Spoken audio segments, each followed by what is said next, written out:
Magandang umaga, tanghali, hapon, gabi sa zodiac sign na Aquarius with the air elements. Lola Baby po nagpapakilala ha. So bibigyan ko po kayo ng reading sa mga natitirang araw ng September 26 ngayon to 31. Okay? Yan. So narito yung unang card ninyo, 'di ba? It's like merong mga pangyayari na lingid sa inyo na hindi, it's like wala kayong kaalam-alam, di ba? Yan. Siguro mga, kung ano man ito, okay? Yan. So, meron ditong tinatawag na the tree of wands, di ba? Ibig sabihin nito, kailangan ng sagot, di ba? Maybe, ito yung tinatawag, malalaman ninyo, di ba? It's like hindi pa nyo alam ang sagot, okay? Nang halimbawa sabihin na nating conversation, di ba? A message, an email, a letter, di ba? Yan. So hindi pa nyo alam ang sagot. Yan. Sagot sa inyo. So ibig sabihin nito, ito yung tinatawag manifesting. Maglalabas kayo ng pera, di ba? Kasi meron ditong matandang unano. Okay, I have nothing against unano, maliit na tao, parang si Lola, ano, something like that, di ba? Ibig sabihin nito yung tinatawag na siguro nangangailangan ito, maybe your lola, your magulang, your mga tita, di ba? Kung sino ito, kay matanda siya, magbibigay kayo. It's like tinatawag, ano sa puso mo, bukal sa puso mo pagbibigay. Okay? Yan, meron ditong tinatawag mamamana. Okay, it's like meron kayong mamamana. Kasi meron dong matanda, 'di ba? Meron dong bata, 'di ba? Maybe mamanahin mo sa magulang mo, mamanahin mo sa mga lola lolo, 'di ba? It's like ito. Yan ha. It's like ikaw yung tinatawag apple of the eyes. Ikaw ang kanilang chosen, 'di ba? Para manahin ito. Kasi meron ditong aso, 'di ba? It's like tinatawag na kailangang maging tapat ka dahil sa iyo ibibigay itong pamanang ito. Okay? Yan. So naririto yung tinatawag, mukhang masaya naman ang puso ninyo, 'di ba? Contentment, narito ang contentment. Okay? Yan. So, naririto ang tinatawag, it's about your, kayo nakatindig, 'di ba? It's like maraming lalapit sa inyo para kumonsulta, 'di ba? Maaring sa trabaho, mga kapatid, magulang, kamag-anak, kaibigan, kapitbahay, 'di ba? Yan. Siguro kukonsulta lang naman sila sa inyo, 'di ba? Yan. So, nakikita dito yung tinatawag the judgment, di ba? So, ibig sabihin ng the judgment is meron kayong malalaman. Yan no, dito, kaya kita ninyo the high priestess, di ba? Kung ano man ito, whatever is this, naghihintay kayo ng kasagutan, ayan na po, malapit na.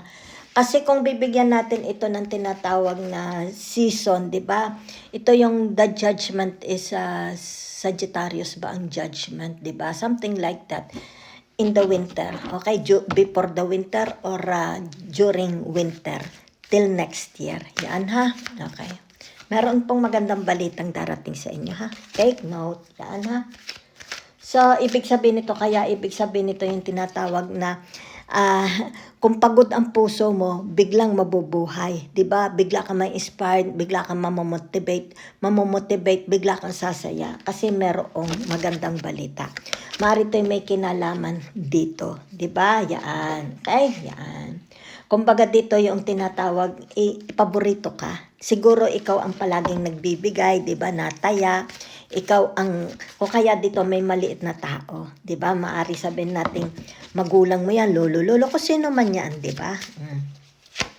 So narito ang tinatawag temperance, 'di ba? It's about tinatawag na pamamahinga, okay? Maybe sabihin na nating darating ito sa inyo, you need time. Okay? So it's more about blessings, thanksgiving, baka pagpapasalamat o magpapamisa kayo dahil meron nga po talaga ditong tinatawag na malaking wealth, diba? Kumbaga dito yung tinatawag yan, totorotot, diba? Totorotot na siya. So ibig sabihin nito, i-revealing na ito, diba? Yan. Yan ha? So, nakikita, ayan o, kita ninyo. Yan o, mahahawakan ninyo. Yan o, kita ninyo. Mahahawakan nyo. Diba? Malaking pera ito mahahawakan ninyo. La la la la la la la. Kung sino man itong dami nagmamahal sa inyo, ha? Okay? Maaring mga kapatid mo, kaibigan mo, magulang mo, di ba? Handang tumulong sa inyo, dumamay sa inyo, sa kanilang maabot kaya. Di ba kita mo may bulaklak? It's like iyon ang abot kaya niya para mapasaya ka. Maring asawa mo, di ba? At work, di ba? Yan, oh. Ibig sabihin nito yung tinatawag na in times of kailangan mo ng console, di ba? O kaya tinatawag na may problema ka. Yan, no? Kita ninyo. Oh. Ibig sabihin nito, kaya tingnan mo, halimbawa, nagdadasal kayo. It's like God will send you someone, di ba? Para makatulong sa inyo. Yan, ha? Okay. So, naririto ang tinatawag na magician. Ano itong gusto ninyo, di ba? I-create. Tinatawag na invite sa buhay nyo, pag-ibig ba? Ano ang gusto mo? 'Di ba? Kaya ito the magician, the Mercury, pagbabago, 'di ba? Yan. So siguro maaring gusto niyo na tinatawag everlasting relationship, 'di ba? Maaring dito gusto niyo yung tinatawag pagbabago, 'di ba? Sa inyong financial, sa inyong marriage life, sa inyong buhay sa pamilya mo, 'di ba? Baka gusto mong magbago ang sitwasyon ng pamilya mo, ng magulang mo, ng mga kapatid mo, ng mga relatives mo, ng mga kapitbahay mo, 'di ba? Yan, oh. It's like you are praying magbago, 'di ba? Yan. So nakikita dito yung tinatawag whatever is this, 'di ba? It's like siguro kung ano itong nabi-visualize mo, you will put it into action. Hindi naman ito lagi lang isip ka ng isip. You have to put it into action, 'di ba? Yan. So yan nakikita ko sa inyo. So maaring sabihin na natin dito tutugon kayo, 'di ba? Maaring halimbawa meron kayong marireceive, 'di ba? Marireceive from them information, sulat, whatever, 'di ba?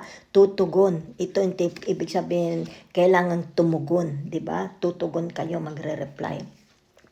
So, ibig sabihin nito, kung halimbawa meron na kayong hawak na kayamanan, what you will do, 'di ba? Yan, maybe you will buy properties, you will magnenegosyo, 'di ba? Baka ilalagay mo sa investment o kaya bibili ka ng mga bahay, apartments, kung ano man ito, 'di ba? Yan, mahahawakan 'yo, 'di ba? So, ibig sabihin nito, nasa iyo na yan kung anong gusto mong gawin. Once you receive this, nasa iyo na yan, di ba? O maaring sabihin na nating tinatawag, baka gusto mong magbigay, di ba? It's like, halimbawa, mga kamag-anak mo, kapatid mo, di ba? Kasi nakikita dito, it's about humanitarian, di ba? It's like tinatawag, ay, wayamot, bibigyan kita, di ba? So, iyan ang nakikita ko sa inyo. So, ibig sabihin nito yung tinatawag, panatagin mo ang loob mo, di ba? Maging panatag kayo.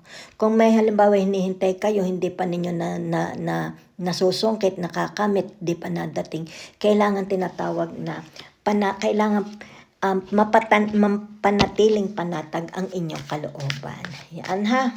Okay.